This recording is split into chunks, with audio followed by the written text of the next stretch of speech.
ಯಾರೇ ಒಬ್ಬರು ಸಂಕಷ್ಟದಲ್ಲಿ ಅವರಿಗೆ ಸ್ಪಂದಿಸುವಂಥ ವ್ಯಕ್ತಿತ್ವ ಅವರ ಅಪಾರ, ಬಾಯಲ್ಲಿ ನಾವು ಅರ್ಥಕ್ಕಾಗಲ್ಲ ಅಂತ ಹೇಳುವಂಥ ಪ್ರತಿಮಾ, ಚತುರ, ರಾಜಕೀಯದಲ್ಲಿ ತಮ್ಮನ್ನು ತೊಡಗಿಸಿಕೊಂಡು ಸಕ್ರಿಯವಾಗಿ ಭಾಗವಹಿಸುತ್ತಾ ಎಲ್ಲರ ಒಗ್ಗಟ್ಟಿಗೆ ಕೆಲಸ ಕಾರ್ಯಗಳಲ್ಲಿ ಎಲ್ಲರೂ ಒಂದು ಒಳ್ಳೆಯ ಮಾತುಗಳನ್ನು ಹೇಳ್ತಾ ನಮ್ಮನ್ನು ಜೊತೆಯಲ್ಲಿ ಕರ್ಕೊಂಡು ಬರ್ತಾ ಇದ್ದಾರೆ.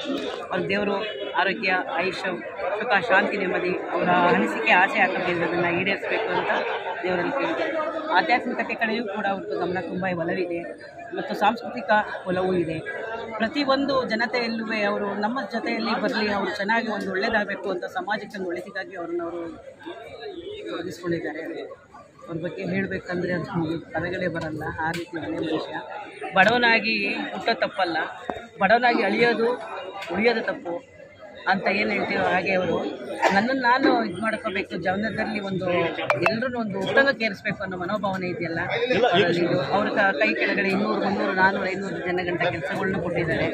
ಹಾಗಾಗಿ ಬಂದವರು ಮಂಗಳೂರು ಮುಂದಿನವರಾದರು ಇಲ್ಲಿ ಬೆಂಗಳೂರಿನಲ್ಲಿ ಇದ್ದು ಸ್ಥಳೀಯರಲ್ಲಿ ಎಲ್ಲರೂ ಒಂದು ಕೆಲಸ ಕಾರ್ಯವನ್ನು ಕೊಟ್ಟಿದ್ದಾರೆ. ಅವರು ಎಷ್ಟೋ ಒಂದು ಸಂಸಾರಗಳಲ್ಲಿ ಒಂದು ದೇವಾತ್ಮ, ವಿಶ್ವಮಾನವ ಅಂತ ಏನಂತೂ ಆ ರೀತಿಯಾಗಿದ್ದಾರೆ.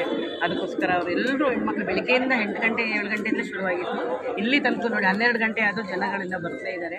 ಅವರಿಗೆ ದೇವರ ಆರೋಗ್ಯ ಕೊಟ್ಟು ಕಾಪಾಡಿ ಅಂತ ಹೇಳ್ತಾರೆ.